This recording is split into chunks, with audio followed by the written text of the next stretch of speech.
Fala aí pessoal, tudo bem? Em tempos aí de isolamento social, a gente vai dar um jeito de continuar com a nossa apostila, com a nossa aula. No caso aqui mais específico, a gente está montando uma aula para as turmas de sétimo ano, módulo 4 para ser mais exato, né, para a gente dar continuidade então às nossas aulas que não estão hoje presenciais, elas estão assim à distância, mas a gente vai tratar da mesma maneira o assunto e a gente vai conseguir passar por essa juntos, ok? O tema da aula de hoje a gente vai falar sobre feudalismo. Nós já começamos a falar um pouquinho que o feudalismo ele surge ou ele vem como continuidade ou como consequência da queda do Império Romano.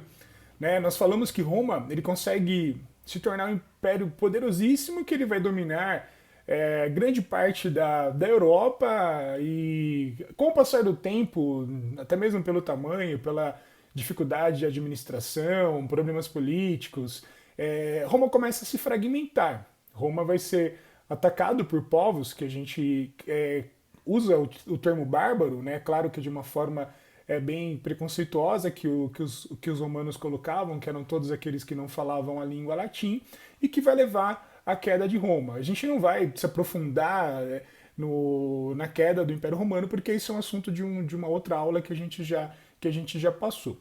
A gente pega hoje na parte específica do feudalismo, né? Então, ele surge então como consequência desse processo de queda de Roma, dessa fragmentação do Império Romano, que vai ser dividido em vários pequenos reinos, vários chamados reinos cristãos bárbaros. E um desses povos aí que vai tomar conta de um pedacinho ali do Império Romano é o Reino dos Francos. E o Reino dos Francos, né, sob a liderança ali do Carlos Magno, ele vai conseguir dominar uma grande parte da região, ele vai submeter outros povos germânicos e vai conseguir assumir a liderança ali e formando o Império Carolíngio, que vai ser muito respeitado e que vai ser ali muito, vamos pensar assim, até mesmo temido pelos povos da época. E para poder dar conta de administrar, para poder dar conta de cuidar assim de todo o território do Império Carolíngio, o que Carlos Magno faz? Ele cria os funcionários reais. Vamos pensar assim, um funcionário público, digamos assim, que vai trabalhar especificamente para ele. Esses funcionários seriam os olhos e os ouvidos do rei. Eles teriam a função praticamente de fiscalizar, de vigiar tudo o que estava acontecendo pelo reino para não correr o risco de ter qualquer problema de administração, para ter qualquer problema de alguém se levantar contra o rei e de repente o rei ter dificuldade depois para retomar o poder. Então, quando o Carlos Magno nomeia esses funcionários, ele vai colocar uma grande porção de terra nas mãos deles. Esses funcionários vão receber ali os títulos de condes, de duques, de marqueses e vão ser ali né, literalmente ligados ao Carlos Magno. E em troca disso, eles vão receber a gente chama de gleba, né, uma grande extensão territorial, da qual eles serão responsáveis, ao mesmo tempo terão isso como presente né, ali por essa parceria que eles vão ter com o rei.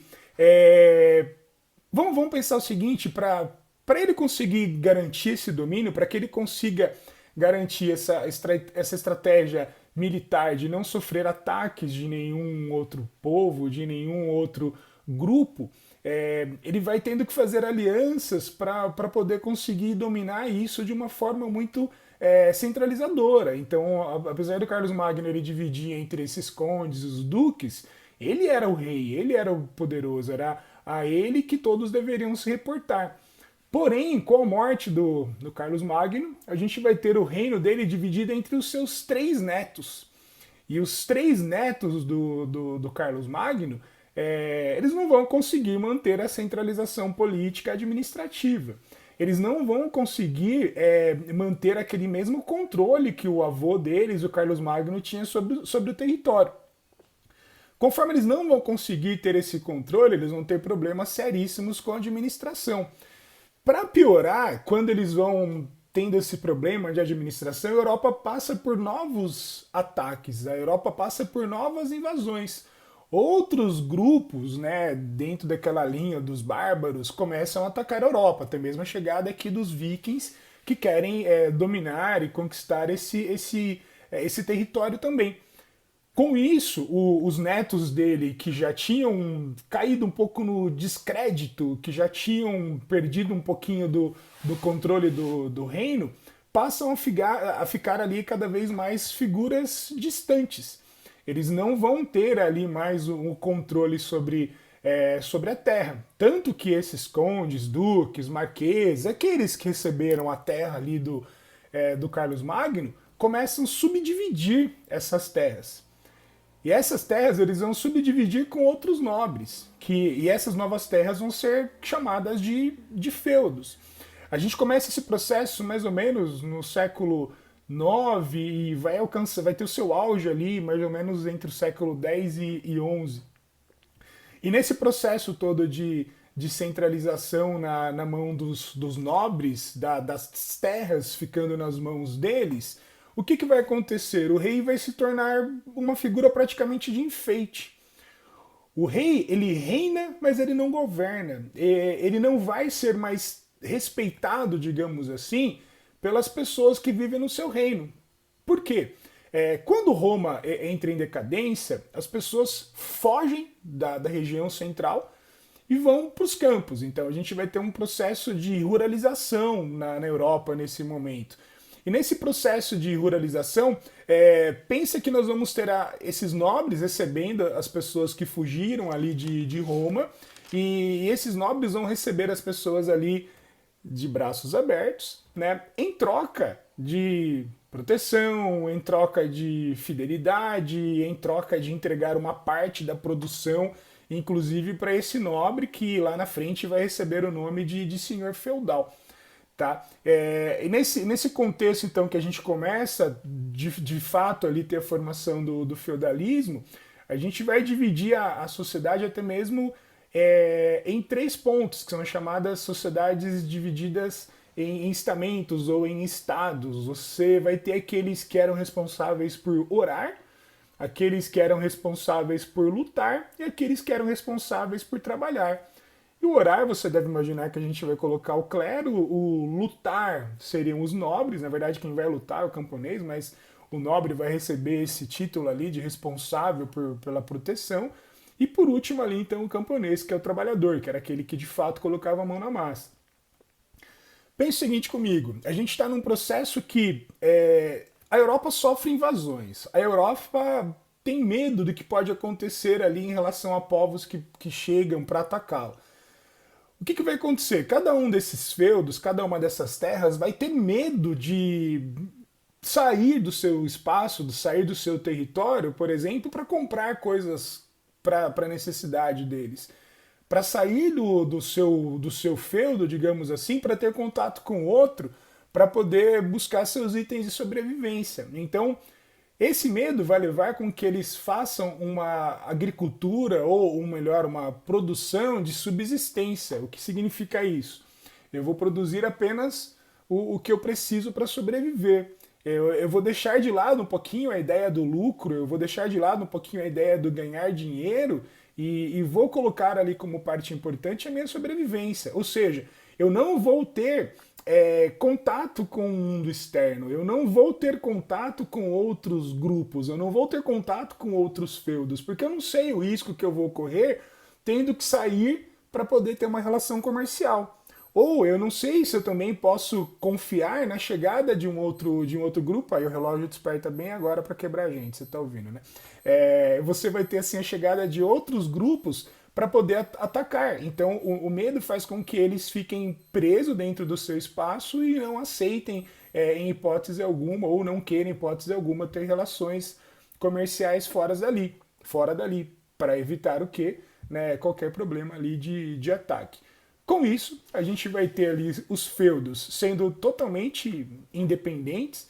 A gente vai colocar esse feudo com a sua própria lei, sua própria moeda, sua própria forma de fazer justiça, a sua própria organização para sobrevivência.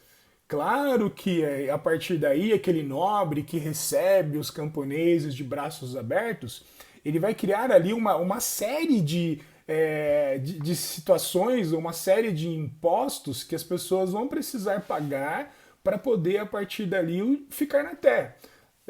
A gente vai colocar aqui ao lado as principais para você poder lembrar um pouquinho, né, esses principais impostos que são colocados para que ele pudesse então continuar morando nessa terra.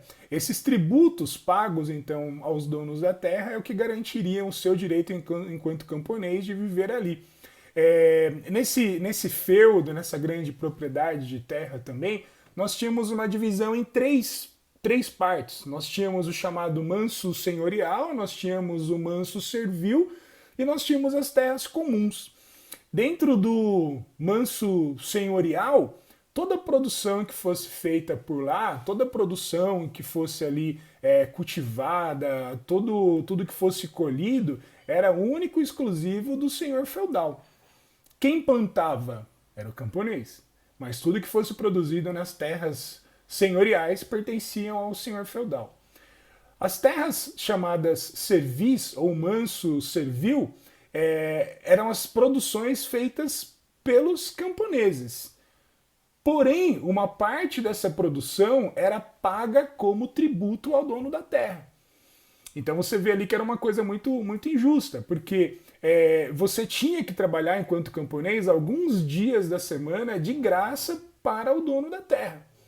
Então tudo que você produzisse na terra dele era dele. E tudo que você produzisse na sua terra, uma parte também era dele. Tá? Aí você vai até ver, pô, tem um monte de nome, tem talha, tem banalidade, tem mão morta. Esses impostos todos são os impostos que eles pagavam. Por exemplo, assim, eu produzi feijão, eu colhi 10 quilos de feijão, uma parte disso eu vou entregar ao dono da terra. Ah, eu colhi 10 quilos de farinha, de farinha é boa, né? Eu vou colher farinha, vou tentar fazer isso daí. Eu colhi 10 quilos de trigo, eu vou entregar uma parte dessa minha produção de trigo pro meu senhor, tá? Aí se eu quiser fazer a farinha, se eu precisar utilizar o moinho, se eu precisar ter acesso ali a outras coisas que o dono da terra tinha, eu poderia usar o moinho, desde que eu pagasse mais uma parte. Ou se eu quisesse fazer pão, por exemplo, com esse trigo que eu colhi, eu poderia utilizar ali os fornos do senhor, só que eu teria que pagar mais uma parte da minha produção ao senhor para poder fazer isso. E aí você tinha também as chamadas terras comuns ou terras comunais. Essas terras comunais nada mais eram do que as terras para utilização tanto do senhor quanto dos camponeses. Eram as terras onde geralmente você tinha as pastagens ou até mesmo os bosques onde os senhores podiam caçar, que era algo de luxo específico a eles, não era qualquer um que poderia fazer esse processo de caça, então nessa terra que era reservada aos senhores. Tá? Então, para a gente ter uma noção de que era comum, mas era comum também entre aspas, né? A terra era do senhor e você não tinha muito o que questionar, ou não tinha como questionar, dizendo que, não, eu tenho acesso a isso, ou eu posso fazer aquilo, ou pertencia sempre a ele. E aí dentro dessa divisão ainda, a gente vai ter ali os moinhos, você vai ter o castelo, por exemplo. O castelo que era a parte mais fortificada do feudo. O castelo era onde vivia o nobre, o senhor ali com a sua família. E é claro que era totalmente fortificado, porque a gente está num contexto de conflitos constantes, cada hora um povo atacava o outro, aquela ideia de tentar tomar do outro, utilizar força, a parte militar ali para poder simplesmente pegar o que é do outro, existia muito nesse período. Então, o que se fazia? Tinha que construir um lugar que fosse seguro para o nobre poder viver com sua família. Em caso de um ataque, digamos assim, todas as pessoas do feudo poderiam se esconder nesse castelo. Né? Quando eu falo castelo, não necessariamente ali o prédio em si, mas todo o entorno cercado ali por muros que impediria esses ataques externos. Claro, desde que você não estivesse convocado para a guerra. Se você foi convocado para a guerra, você tem que estar lá na linha de frente, tá? Só quem sobrou, quem não foi convocado para a guerra, que pode se colocar dentro desse castelo, tá bom? Então, assim, por aqui a gente para hoje. Depois, na próxima videoaula, a gente vai falar um pouquinho sobre o funcionamento mais a fundo desse feudo, sobre essas divisões, melhor se aprofundar na parte dos que oram, dos que guerreiam, dos que trabalham. A gente vai ver um pouquinho da pirâmide social que o feudalismo traz para a gente, ok? Talvez seja um dos pontos mais importantes que a gente fale sobre a Idade Média, que é o período feudal, que vai trazer ali consequências ali gigantescas para a gente futuramente, tá certo? Valeu pela atenção, faça os exercícios, a gente tem os exercícios desse módulo 4, coloca a mão na massa, vai realizando e na próxima vez que a gente se encontrar, a gente vai fazer uma live também e aí você vai poder tirar suas dúvidas, ok? Abraço para você, beijão.